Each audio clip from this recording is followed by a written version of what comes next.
Akala mo ba kailangan mo ng malaking puhunan para magsimula ng negosyo? Paano kung sabihin ko sa iyo na may paraan para kumita kahit nasa loob ka lang ng bahay? Maraming Pilipino ang hindi alam na may mga oportunidad na literal na nasa harap lang nila araw-araw. Kapag nalaman mo ito, baka mag-iba ang tingin mo sa pera at sa sarili mong kakayahan. Sa panahon ngayon, hindi na sapat ang umasa lang sa isang kita. Maraming gastos ang dumarating biglaan at madalas kulang ang sweldo para sa pangarap. Pero paano kung may paraan para magnegosyo kahit walang opisina at walang boss? Isipin mo ang ginhawa ng kumikita ka habang kasama mo ang pamilya mo sa bahay. Bago tayo magsimula, iniimbitahan kita na mag-subscribe sa ating channel para lagi kang updated sa mga bagong videos na aking gagawin. Paki-like na din ito at share sa iyong mga kaibigan at tuklasin natin kung paano umasenso sa buhay.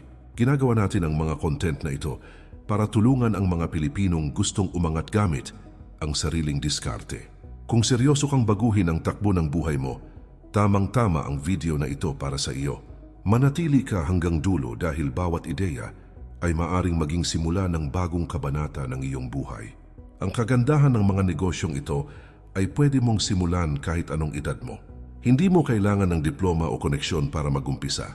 Ang kailangan mo lang ay tiyaga, tamang kaalaman at lakas ng loob. Kapag pinagsama mo ang mga ito, mas malaki ang tsansa mong magtagumpay. Sa video na ito, ibubunyag ko ang 5 negosyong pwede mong simulan kahit nasa bahay ka lang. Ang mga ito ay subok na praktikal at bagay sa sitwasyon ng mga Pilipino. May ilan na maliit ang puhunan at may ilan na puhunan ay oras at sipag lang. Kung handa ka ng magseryoso sa pag-asenso, simulan na natin ngayon. Negosyo number 1, online selling. Maraming Pilipino ang kumikita na ngayon sa pamamagitan ng online selling. Kahit nasa loob lang ng kanilang bahay. Dahil halos lahat ay may cellphone at access sa internet, mas madali nang magsimula kumpara noon. Hindi mo kailangan ng malaking kapital dahil pwede kang mag-umpisa sa maliit na puhunan. Unti-unti mong pwedeng palaguin ang negosyo habang natututo ka sa process. Ito ang dahilan kung bakit patok ito sa mga nagsisimula pa lang. Sa online selling, malaya kang pumili ng produktong babagay sa interes at target mong market. Pwede kang magbenta ng damit, pagkain, pampaganda, o kahit simpleng gamit sa bahay. Maraming platforms ang pwedeng gamitin tulad ng Facebook, TikTok, at online marketplaces. Libre ang pag-post at mabilis mong nakikita kung alin ang mabenta. Dito mo rin matututunan kung paano umintindi ng ugali ng mamimili. Isa sa pinakamahalagang puhunan sa online selling ay ang sipag at tiyaga. Kailangan mong maging consistent sa pag-post at mabilis sa pag-reply ng mga tanong. Kapag maayos ang pakikitungo mo sa customer, mas malaki ang tsansang bumalik sila. Hindi kailangan ng mamahaling camera o studio para makabenta. Mas importante ang tiwala at maayos na serbisyo. Malaking bentahe ng online selling ang kontrolado mo ang oras mo. Ikaw ang magdedesisyon kung kailan ka magtatrabaho at kailan ka magpapahinga. Bagay ito sa mga nanay estudyante at may iba pang responsibilidad sa bahay. Habang kumikita ka, may oras ka pa rin para sa pamilya. Ito ay isang paraan para magkaroon ng balanse sa buhay at hanap buhay. Kung gusto mong magtagumpay sa online selling, mahalagang marunong kang mag-manage ng kita. Maglaan ka ng malinaw na target kung magkano ang gusto mong kitain kada buwan. Huwag mong ubusin agad ang tubo at matutong mag-ipon para sa negosyo. Ibalik mo ang kita para mas dumami ang produkto at order. Sa tamang diskarte, ang simpleng online selling ay pwedeng maging pangmatagalang kabuhayan. Negosyo number 2, online freelancing. Dumarami ang mga Pilipinong pinipiling kumita bilang online freelancer habang nananatili sa loob ng kanilang tahanan. Dahil sa internet, nagkaroon ng oportunidad na makapagtrabaho para sa mga kliyenteng nasa ibang bansa. Hindi mo kailangan ng opisina o malaking puhunan dahil sapat na ang laptop at maayos na koneksyon.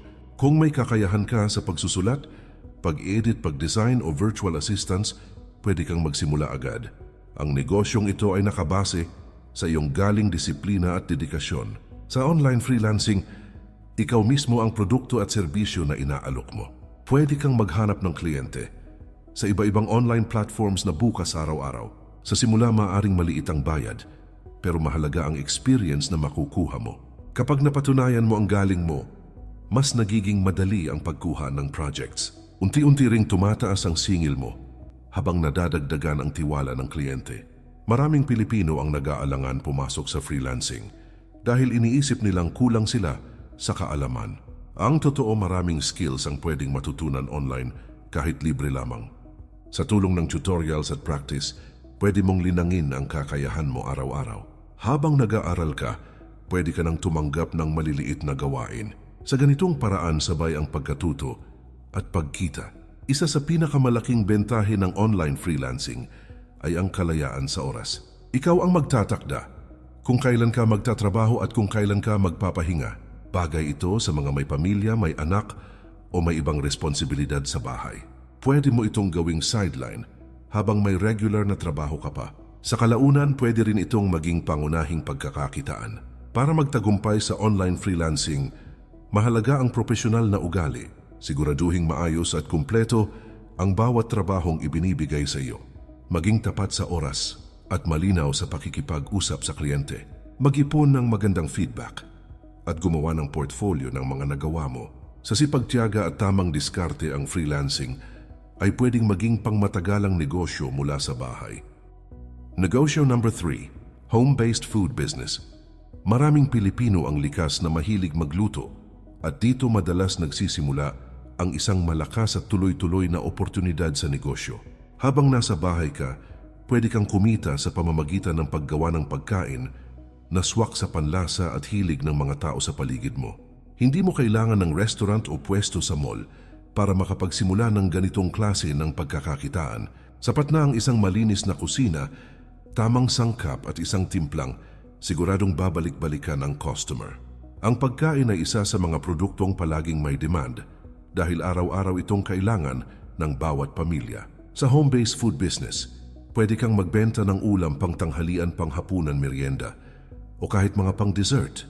Pwede kang magsimula sa sistema ng pre-order para siguradong walang masasayang na pagkain at puhunan. Kapag nasarapan ang unang batch ng customer, mabilis itong kakalat sa pamamagitan ng rekomendasyon at social media. Malaking tulong ang pag-post ng malinaw at kakit-akit na litrato ng pagkain sa online platforms. Sa ganitong paraan, ng simpleng luto sa bahay ay unti-unting nagiging seryosong pinagkakakitaan. Maraming nag-aalangan pumasok sa food business dahil iniisip nilang kailangan ng malaking puhunan at kumpletong kagamitan. Sa totoo lang, pwede kang mag-umpisa gamit ang mga kasangkapang matagal mo nang ginagamit sa araw-araw. Unti-unti kang makakadagdag ng mga kagamitan habang patuloy na lumalaki ang kita ng negosyo. Ang mas mahalaga ay consistent ang lasa at maayos ang pag-manage ng bawat order.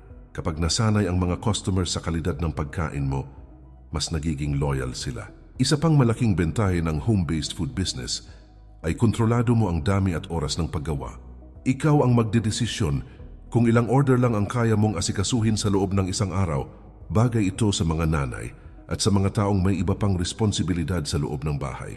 Habang kumikita ka, nagagawa mo pa ring mag-alaga ng pamilya at gampanan ng iba mong tungkulin. Ito ay isang uri ng negosyo na kayang sabayan ang normal na pamumuhay. Kung gusto mong magtagumpay sa ganitong negosyo, napakahalaga ng kalinisan at kalidad ng bawat produkto. Siguraduhin maayos ang pagbalot at ligtas kainin ang pagkain mula simula hanggang delivery. Maging patas at tapat sa presyo at huwag isakripisyo ang lasa para lamang makatipid. Makinig sa feedback at suhestyon ng mga customer para lalo pang gumanda ang iyong produkto. Sa tamang sipag, tiyaga at dedikasyon ng home-based food business ay pwedeng lumago at tumagal ng maraming taon. Negosyo number 4, content creation. Sa panahon ngayon, maraming Pilipino ang kumikita sa pamamagitan ng paggawa ng content mula mismo sa loob ng kanilang bahay. Dahil sa social media at online platforms, nagkaroon ng pagkakataon ng ordinaryong tao na maipakita ang talento at kaalaman. Hindi mo kailangan maging sikat agad para magsimula dahil mahalaga ay consistent ka sa ginagawa mo. Pwede kang gumawa ng videos tungkol sa buhay, tips, kaalaman, o kahit simpleng karanasan. Ang content creation ay negosyo na pwedeng umusbong mula sa hilig at interes mo. Sa content creation, ikaw ang nagiging produkto at boses ng iyong channel o page. Pwede kang magsimula gamit lang ang cellphone at natural na ilaw sa bahay. Habang tumatagal, pwede mong pagandahin ang kalidad ng content gamit ang simpleng kagamitan. Kapag may value ang content mo, Unti-unting dadami ang manonood at taga-subaybay. Dito nagsisimula ang pagkakataon para kumita sa iba-ibang paraan. Maraming Pilipino ang nag-aalangan mag-content creation dahil sa hiya o takot sa opinyon ng iba. Pero mahalagang tandaan na lahat ng matagumpay ay nagsimula rin bilang baguhan.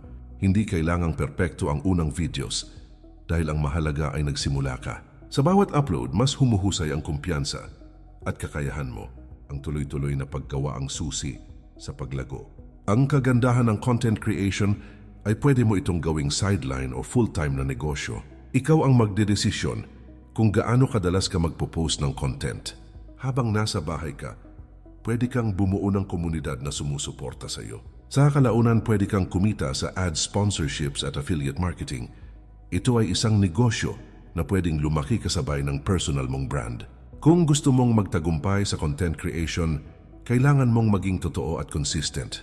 Magbigay ng content na may silbi at relatable sa karanasan ng mga Pilipino. Makinig sa feedback ng iyong audience at patuloy na mag-improve. Huwag kang susuko kahit mabagal ang simula dahil normal ito sa proseso. Sa tamang tiyaga at malinaw na layunin, ang content creation ay pwedeng maging matatag na negosyo mula sa bahay.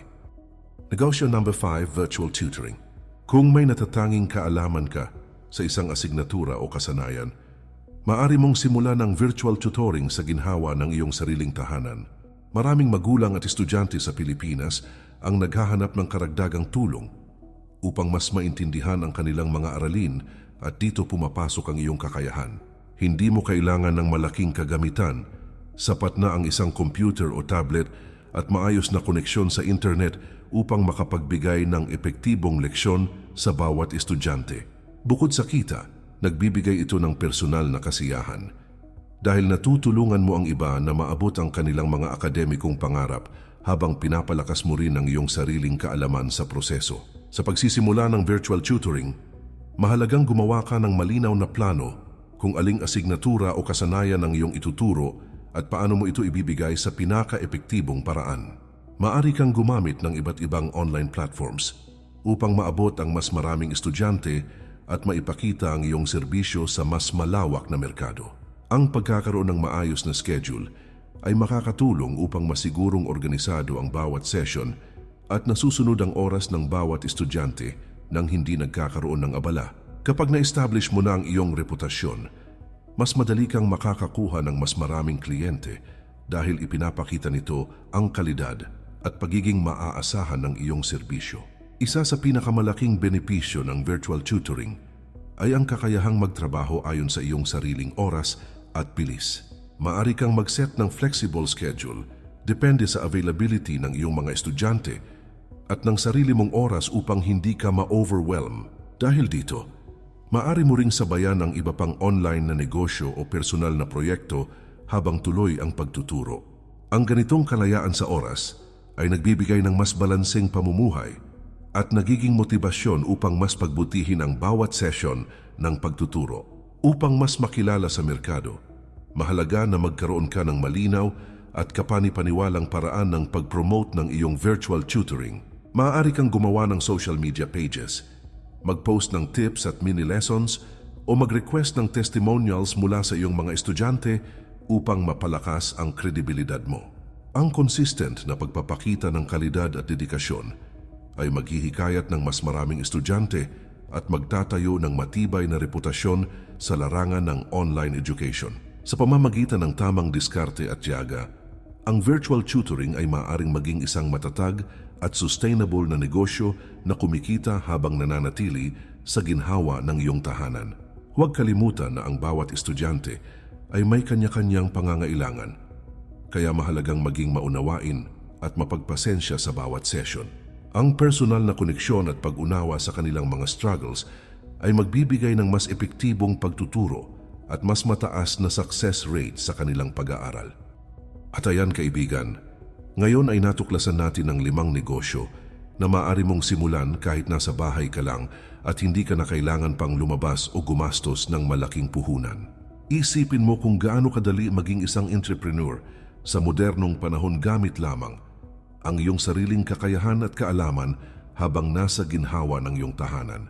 Lahat ng ideya na ating tinalakay ay hindi lang basta pangkaraniwan, kundi mga oportunidad na napatunayan na ng maraming Pilipino na kumikita at umasenso sa pamamagitan ng sipag at tamang diskarte. Muli kaibigan, iniimbitahan kita na mag-subscribe sa ating channel para lagi kang updated sa mga bagong videos na aking gagawin. Paki-like na din ito at share sa iyong mga kaibigan at tuklasin natin kung paano umasenso sa buhay. Ang susi ay ang pagkakaroon ng determinasyon, disiplina at dedikasyon upang mas mapalago ang bawat negosyo na iyong sisimulan at maabot ang tagumpay na matagal mo nang inaasam. Ngayon na alam mo na ang 5 negosyo na maaari mong simulan mula sa bahay, oras na upang kumilos at ipakita ang iyong kakayahan sa mundo.